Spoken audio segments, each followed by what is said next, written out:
We've screwed it up already. We haven't screwed it up. No. This is what the people like. Okay, they that's what want they to like. see us in our natural environment. Welcome to Kohle Audio Cult. Today we want to show you how to record big and organic sounding drums in your dining room. Here we go.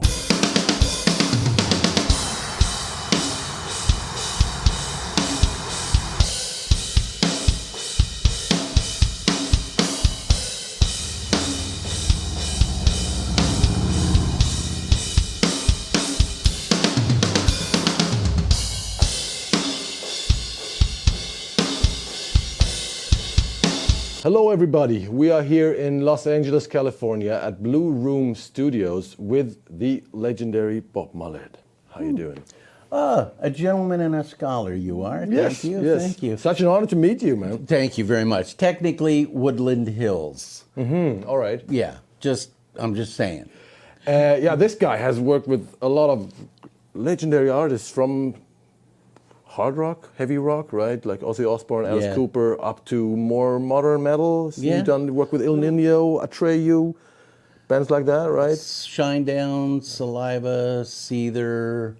God, Amazing. the problem is... And you've worked on the first Tracy Chapman album. Not I metal did. at all, but No, I love that album. First two. Oh, wow. I worked on the first two Tracy Chapman records. amazing. It's you know what? It ought to be because I've been doing it forever. For a while. And today we are here to film a drum course for the Kohle Audio Cult. So this guy is going to show you how he records drums. And before we get started, I want to ask him a few questions. The first question being, maybe you can see it up here. This is his live room, which practically is your dining room, It's right? technically our dining room. So, yeah. I mean, I guess you've worked in all the big studios, recorded drums there. So the question is, how come that you are recording drums there, and how come you're not divorced? Okay, so everything starts with this. It starts with the fact that I knew that I had met my true love, soulmate of my life, when she was like, of course we should turn our dining room into a drum room.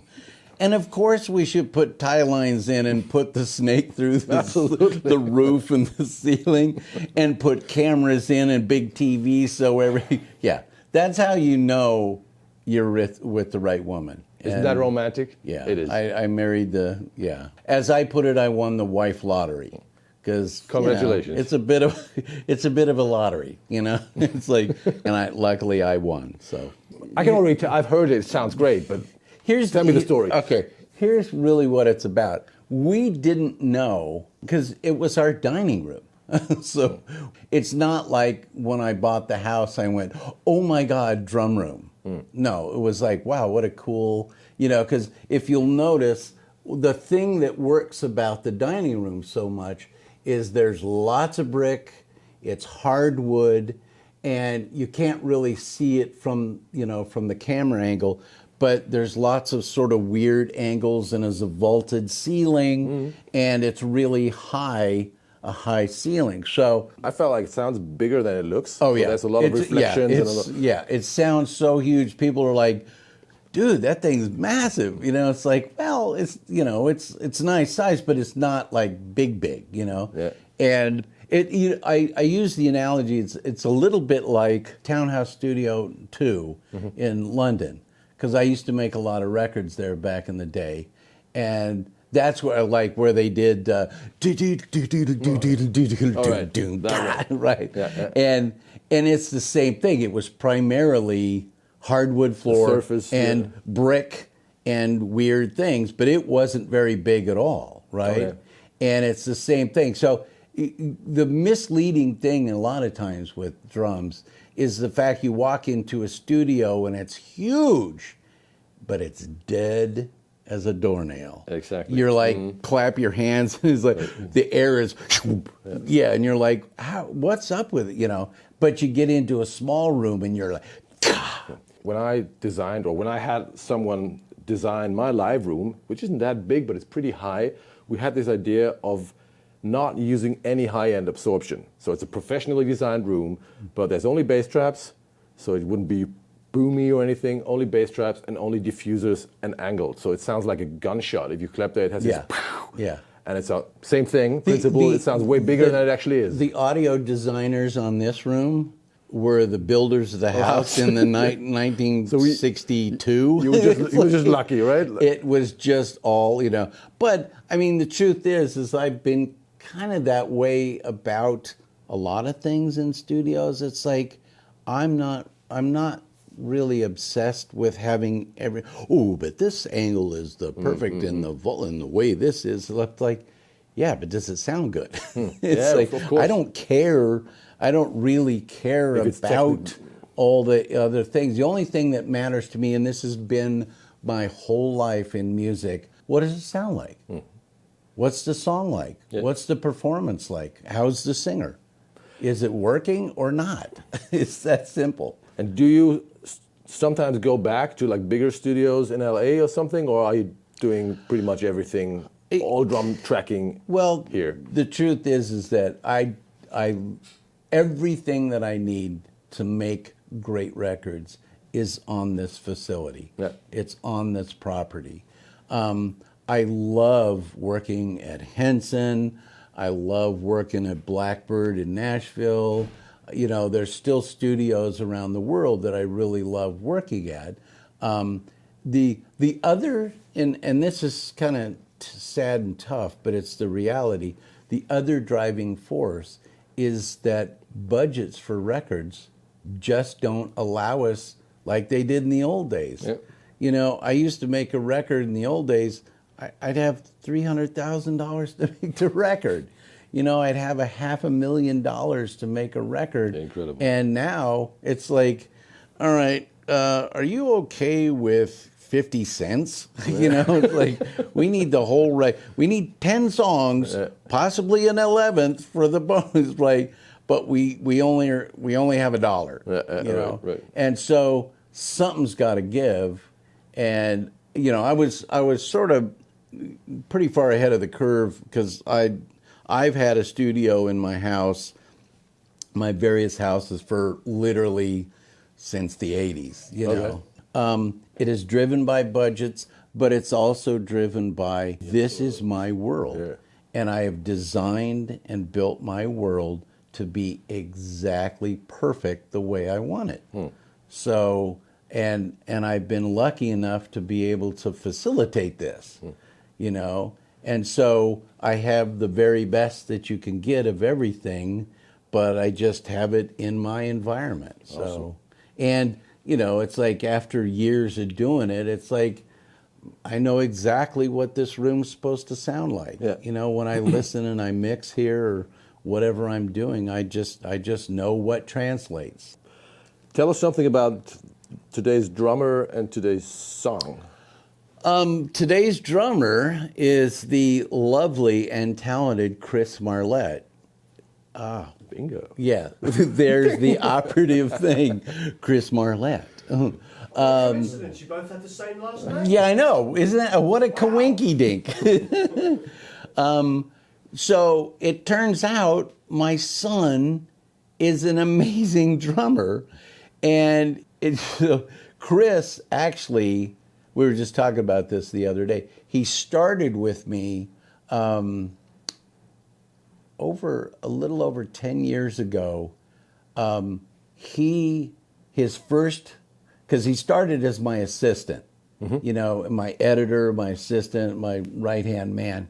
He started on the Leonard Skinner record. The God and Guns record was the first record he worked on for me. Actually, he played drums on the Red Sun Rising record. He played drums on Filter. He played, you know, it's a ton of records for me. He's like, when the band shows up and either they don't have a drummer or the drummer is just, that's not going to work. All right. Like, and you pull him out of the hat, and then and you know, it's like, and I'm like, well, luckily, what a coincidence. Yeah, exactly. In walks Chris, and bada bing, bada boom. Yeah. So, but yeah, so let's just set up some mics and track some drums, right? Yes. Yes. Are you ready? Luckily I am. Well, Chris is. Right. Chris does all the heavy lifting. I'm the guy who comes in and just moves the mic just this much, and then I sit and I go, ee, ooh, ee. Yeah, but I'm really curious to find out how you do this. Yes. So We'll make thanks that for having happen. us, and let's get started. Yes. Starting with the kick drum in terms of miking techniques. 3 mics I have on it. On a mount, a shock mounted on the inside of the kick drum, I have a mounted Beta 52. I love the response of that mic. It's got great immediate click front end to it that is really good, and it's got a great low end to it, just a nice tight beefy low end. And so that is the close mic, the inside mic, so we get a lot of punch. We get a lot of punch out of it. It's fantastic. Then on the outside, the first of the outside mics, I use a D12.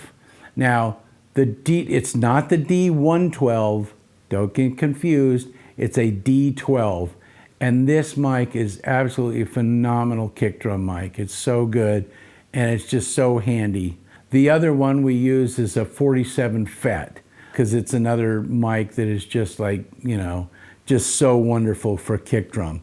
So those 3 mics are the real go-to for the kick drum. So, and it's just a matter of, designing the EQ curve of each one of those mics that when we go in to the control room, I'll show you a little bit more about the technique of how I go about sort of balancing and creating those 3 different kick mics. Okay, and here, there's the D12. Now the D12 characteristic, you can hear the conch. It's got more of the conch sound, which gives us that mid-range curve that gives a little bit more So it's about adding those 2 together, kind of builds up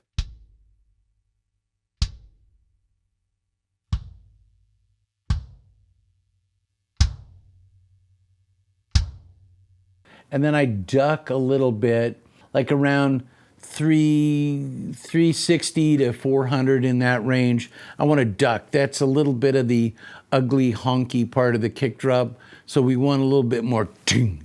So we get the brightness, and then I'm adding a fair amount of top end, 1.5 for the mid kind of conch. I got a bunch of 6.8, essentially 7K on the top end to get that really great click.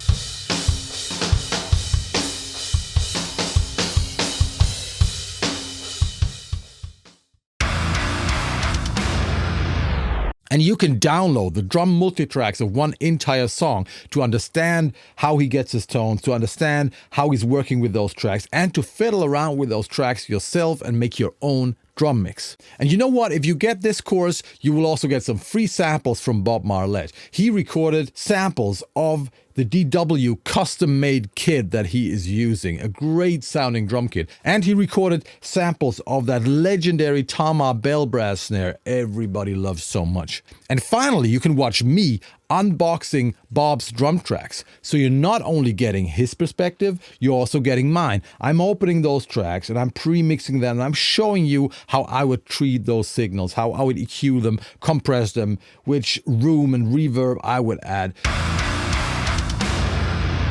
I feel like the snare could be a little brighter. What I want to do is I want to add a dynamic EQ.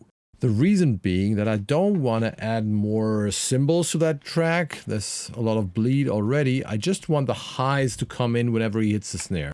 Something like this, 3 dB.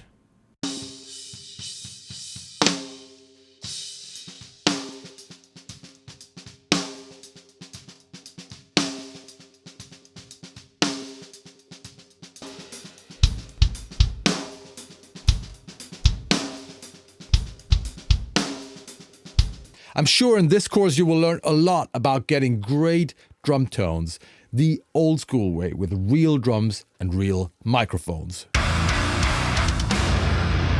If you want to get your hands on this course, there are two ways how to get there. First, become a member of Kohle Audio Cult, and you will not only get this course, but tons and tons of other course material about recording, mixing, mastering, arranging, composing, whatever heavy music, everything from heavy rock to the most extreme metal. Hey, but maybe you don't want that. You don't want to be a part of a great community and get a lot of tons and hours of material. Well, maybe you just want to have this course. No problem. There's another link below. You can simply only purchase this course, get the multi-tracks, the video material, and the samples, and that's it. So best of both worlds. Either you just buy that course or you become a member of the cult. You decide.